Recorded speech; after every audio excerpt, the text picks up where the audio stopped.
over the world, wherever our armies are fighting, P-47s are waging part of the strategic and tactical battle. P-47s, built to outfly the enemy, flown by pilots who can outfight the enemy. Soon, most of you now in training will be sent to join those P-47 pilots already in action. And one of the questions you're wondering about is, where will you be sent? Will it be England? Land where a pilot needs more than a seeing-eye dog on some of those days? Or will it be Italy?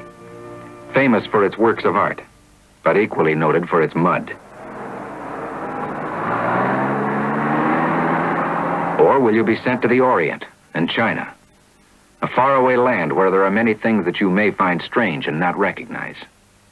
But we recommend most heartily that you have more than a nodding acquaintance with the silhouettes of the Zeke, Tony, Hamp, or else.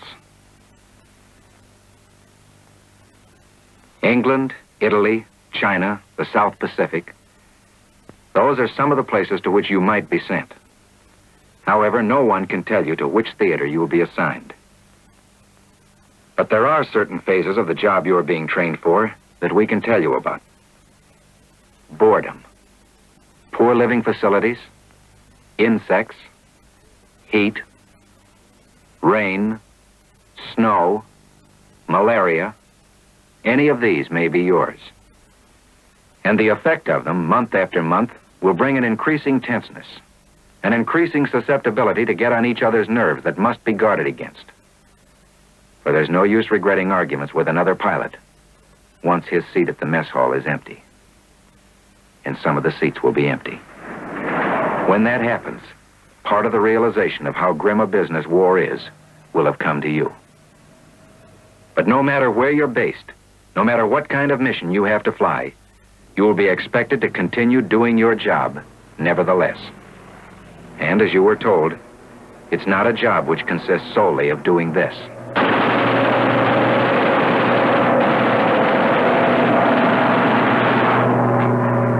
A fighter pilot is not trained to be a prima donna or the modern version of the knight in armor mounted upon a horse and ready to rescue the beautiful damsel.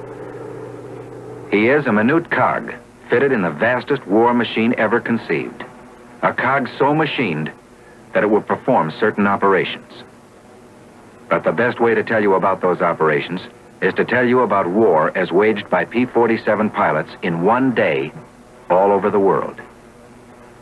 These are a few of the pilots, just 7 men scattered throughout the world. Each of them happened to do a different job on that one day. 6 of them did the job right. But one of these 7 made a mistake. A fatal mistake. Very soon you will be doing all of these jobs in combat. Listen as the pilots give a report on their missions. Find the fatal mistake so you don't make it yourself. Listen to the first pilot, Lieutenant Kramer, former salesman, now stationed in Italy. Early this morning, we were called in to be briefed for a mission. Meantime, my squadron was being bombed up with 1,000-pounders. The other squadron was flying top cover, so it carried no bombs. From what the intelligence officer told us, the mission was hot. A German armored column was moving up to stem an American attack that was supposed to break the Gothic line. We were supposed to break the German armored column. It was about as easy as barging past some of those armor plate secretaries they stuck in front of the buyer's office back in my salesman days.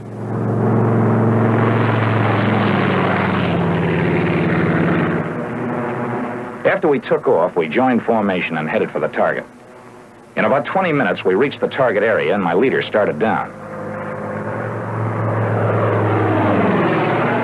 Then I peeled off from my bomb run, clearing my tail for enemy fighters as I started down.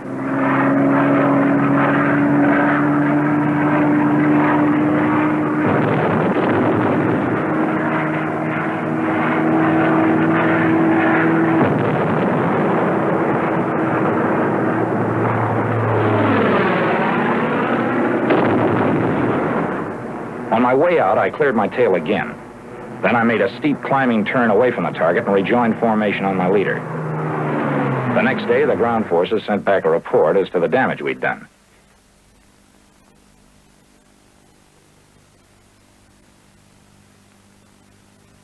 Listen to the second pilot, Lieutenant Sanderson, home state, Minnesota. I'm stationed in England. On this day I'm talking about, we all knew something big was coming up, so we didn't exactly sleep like babes. But it wasn't until a couple of hours later we got the real dope. Long ramrod to cripple 190 fighter production in Germany. They told us other groups would escort the bombers to the target and over it, and my group was supposed to escort the big friends home. Naturally, on a long haul like that, we carried belly tanks to give us the extra range.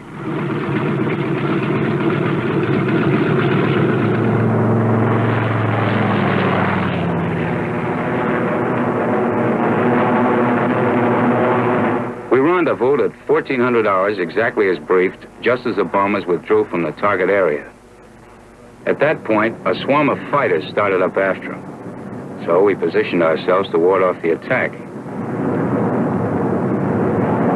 A few minutes later, we spotted a fortress starting to fall out of the formation. My element leader and I were ordered to cover the straggler. At the same time, 1109 saw easy meat. He started making persistent attacks on this lone B-17 almost until we reached the coast. At that point, I followed the snapper almost down to the ground before I got him.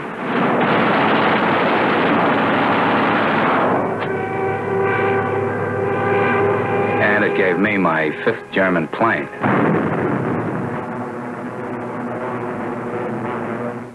The third pilot, Lieutenant Edward Hauser. He had already finished his freshman year in college when he went in. Was it he who made the fatal error? Today, our squadron was handed the kind of job we never had done before.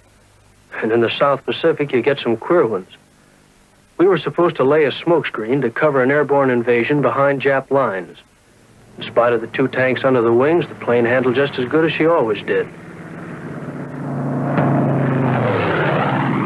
When we reached target, we led the C-47s in and laid our smokescreen between them and the Japs.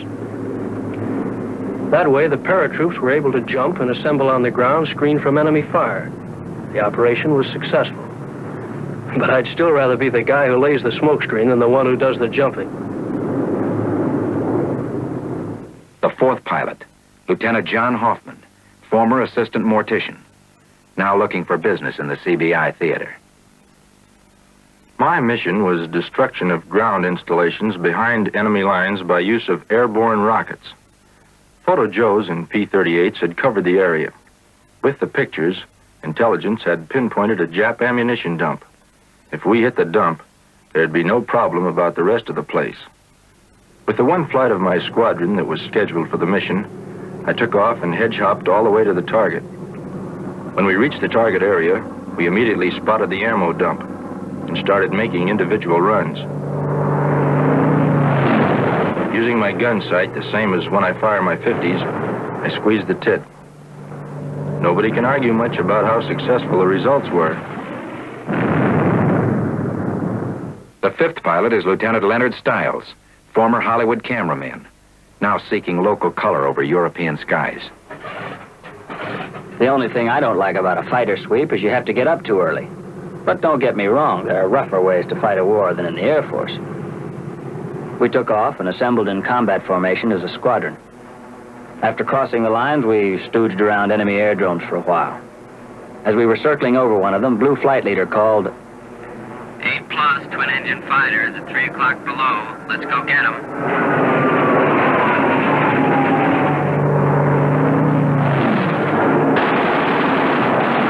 Meantime, down on the ground,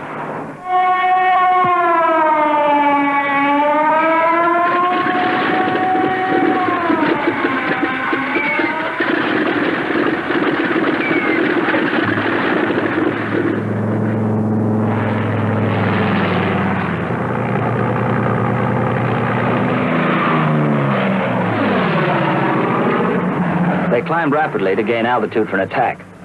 25 plus of them bounced us, just as we finished making the first attack on the twin-engine fighters, and we were positioning ourselves for another.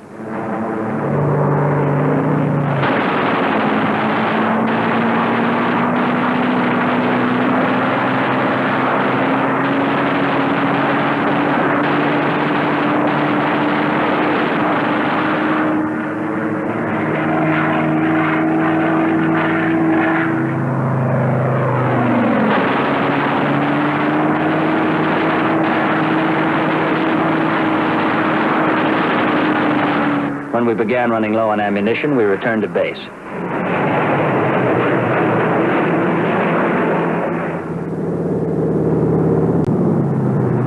When my flight leader landed, his crew chief practically had the new swastikas painted on the ship before the prop stopped.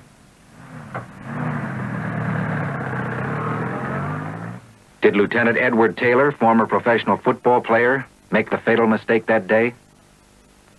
This is the way the island looked late that afternoon. The invasion was to take place the next day. At the briefing, 2 other pilots and myself were ordered to knock out a pillbox near the shore and the invasion point using firebombs. We watched our crew chiefs fill the belly tanks with the napalm gasoline mixture and install the detonators. And we talked about the last football game we'd seen before shipping. Just about the time we were taxiing and taking off, we were told that the invasion convoy was about 50 miles away from where they were going to establish the beachhead and where we had a job to do. We sighted the pillbox.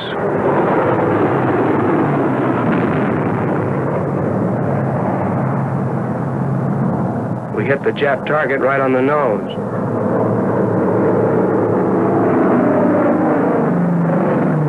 The 7th pilot, Lieutenant Stern, ex-lawyer, now pleading a case with the Germans. My armorer made sure I'd have plenty of .50 caliber for this strafing job we were being sent on. This mission was part of what we'd been busy at all that week, isolating the battlefield. Today, we were supposed to hit Jerry aerodromes in order to keep enemy fighters from shooting up our ground troops. For dessert, we could hit any loose transportation we saw moving up to the enemy lines. Of course, this is a little different from practicing law, but I can't say any of us had a dull day. We hit the aerodromes first.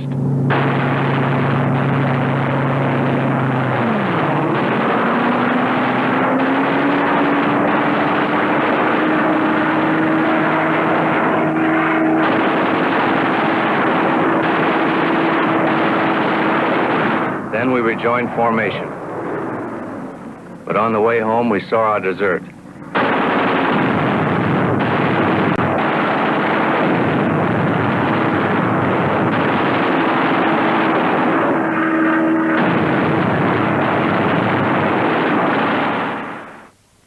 Now you've seen one day of war as fought by 7 men all over the world. One of those 7 made a fatal error. Lieutenant Kramer, who flew the bombing mission in Italy. Lieutenant Sanderson, escort mission to Germany. Hauser, an important chemical spray job in the South Pacific. Lieutenant Hoffman of the CBI. After all, it was his first mission with rockets. Or Lieutenant Stiles, fighter sweep, France. Then there was the ex-football player. Lieutenant Taylor might have gotten his signals mixed on that pre-invasion pillbox job. And finally, Lieutenant Stern, strafing expert. Who was it? Remember this? Remember this? At that point, I followed the snapper almost down to the ground before I got him. And it gave me my 5th German plane. Remember him?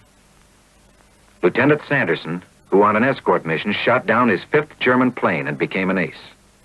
Here's what happened while he left his cripple to become an ace. Enemy fighters were waiting in the sun. They bounced the single 47 and then got the fortress. Sanderson was more interested in becoming an ace than in doing a job as part of a team. 11 unnecessary American deaths.